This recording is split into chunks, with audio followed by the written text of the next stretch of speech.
Pela manhã, ao sair do Palácio do Alvorada, o presidente Jair Bolsonaro conversou com cidadãos. Bolsonaro brincou com uma senhora que pedia que ele mostrasse logo as provas de que foi eleito no primeiro turno, dizendo: "A senhora é jornalista? Calma." A uma outra cidadã, Bolsonaro explicou: "Eu não posso passar por cima do Supremo. Inclusive, estou aumentando as medidas protetivas."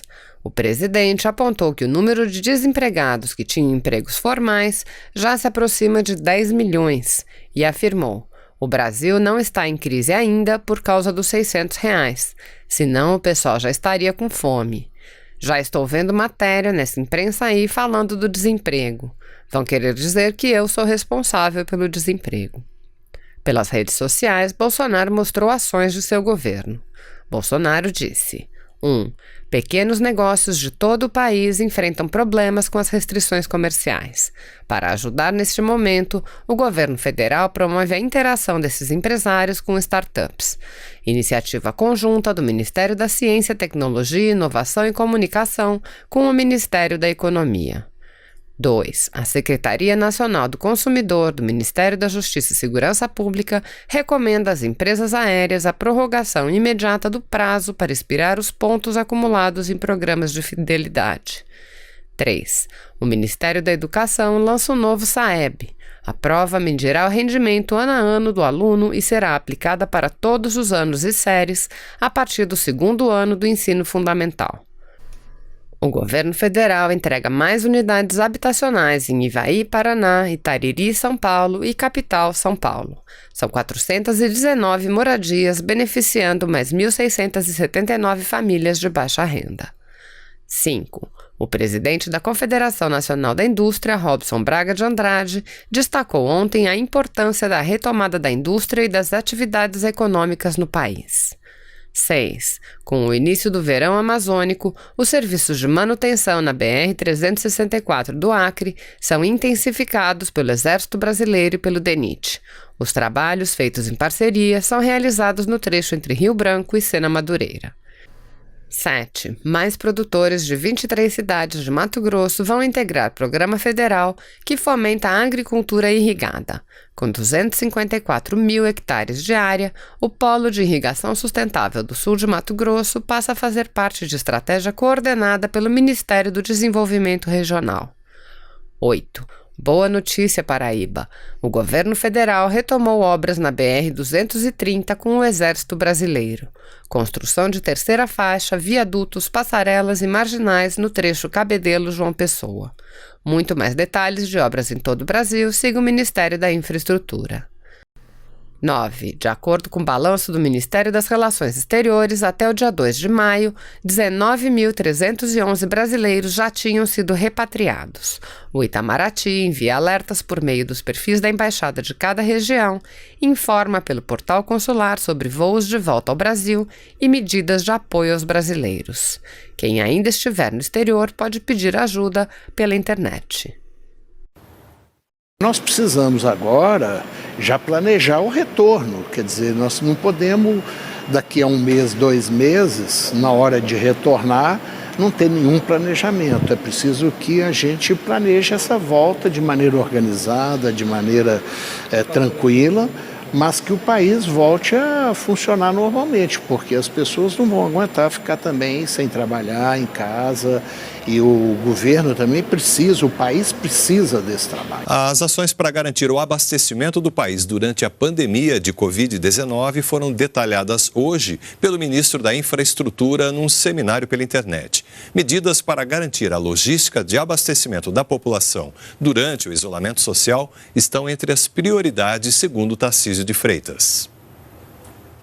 Não adianta deixar o comércio fechado e manter, por exemplo, o supermercado aberto se a carga, se o produto não chegar no supermercado. Então a gente foi aliviando, adaptando esses decretos de isolamento para que as instalações de suporte ao transporte funcionassem. Então, a oficina mecânica, a loja de autopeças, a borracharia, o restaurante de beira de estrada.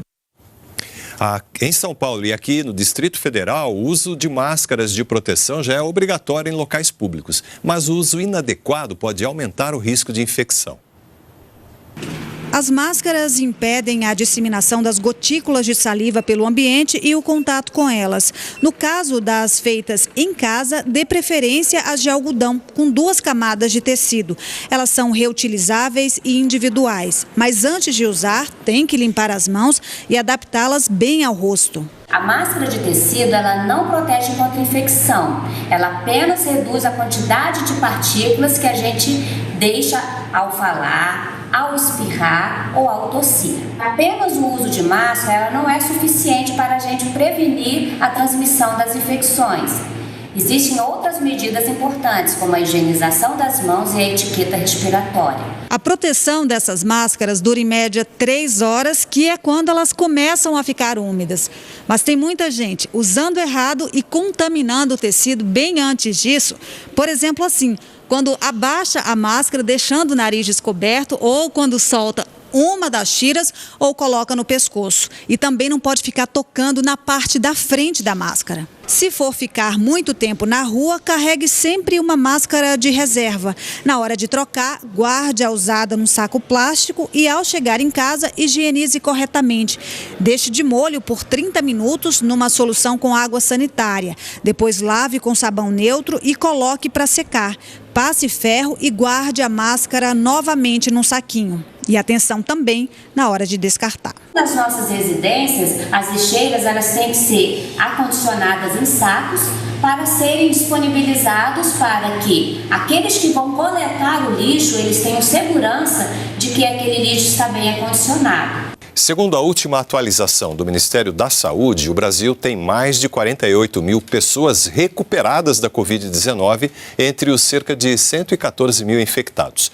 Considerando todas as pessoas que contraem o coronavírus, a maioria se recupera.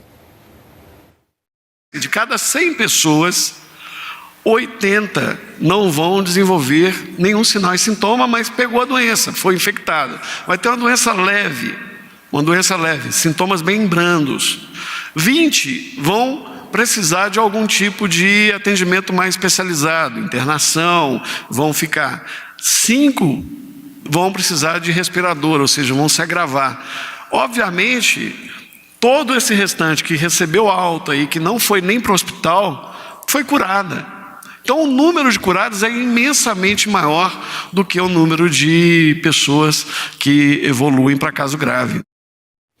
E o Ministério da Saúde enviou no último fim de semana mais 100 respiradores para o Amapá, Ceará, Paraíba e Pernambuco. Com isso, chega a 487 o número de equipamentos distribuídos para ajudar no tratamento de pacientes graves da Covid-19. Termina esta semana a segunda fase da campanha de vacinação contra a gripe. O repórter Igor Santos tem os detalhes. Restam apenas 2 dias para o fim da segunda fase da campanha de vacinação contra a gripe. E muita gente ainda não se vacinou. Segundo o Ministério da Saúde, até agora, 5.600.000 pessoas tomaram a dose, o que representa 36% do total esperado. Essa fase é voltada para 7 grupos. Entre eles estão os motoristas e cobradores de transportes coletivos, caminhoneiros e portuários. Profissionais que estão sempre em trânsito e, por conta disso, tem se mostrado o grupo com menor adesão. Foram 467 mil doses aplicadas até agora, de uma expectativa de 2.600.000 vacinas. Na próxima terça, dia 11, começa a terceira e última fase da campanha, que vai até o dia 5 de junho e vai ser dividida em 2 etapas. A primeira delas vai focar nas pessoas com deficiência, crianças de 6 meses a 6 anos de idade, gestantes e mães que deram à luz no intervalo de 45 dias. A meta da campanha é vacinar 90% do público. Do Rio de Janeiro, Igor Santos para o Governo Agora. A pandemia da Covid-19 atingiu em cheio os pequenos negócios em todo o país. E para ajudar esses empresários a superarem a crise com inovação, o governo promove a interação deles com as startups. Para ajudar micro e pequenos empresários a não fecharem as portas, a ideia é apostar em inovação.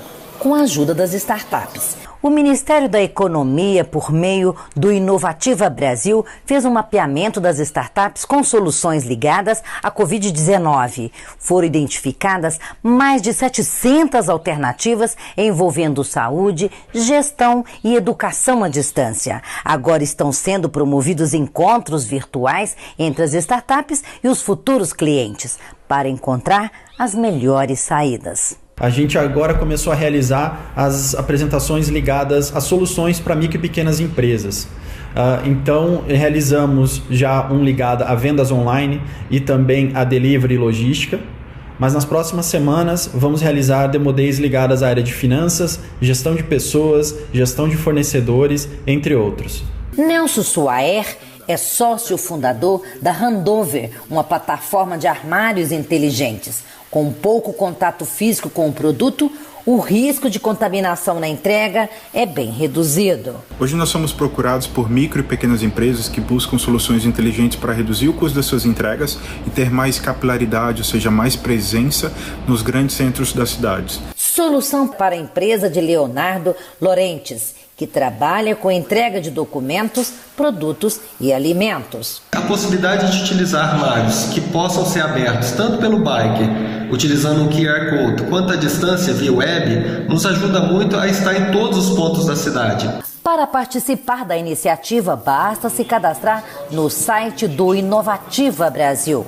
Os encontros virtuais vão acontecer até o final de maio. Se você apoia Jair Bolsonaro, curta este vídeo. Manifeste a sua opinião e compartilhe para que a vontade do povo brasileiro seja conhecida. Inscreva-se no canal para ter acesso gratuito ao nosso conteúdo. Uma produção Folha Política.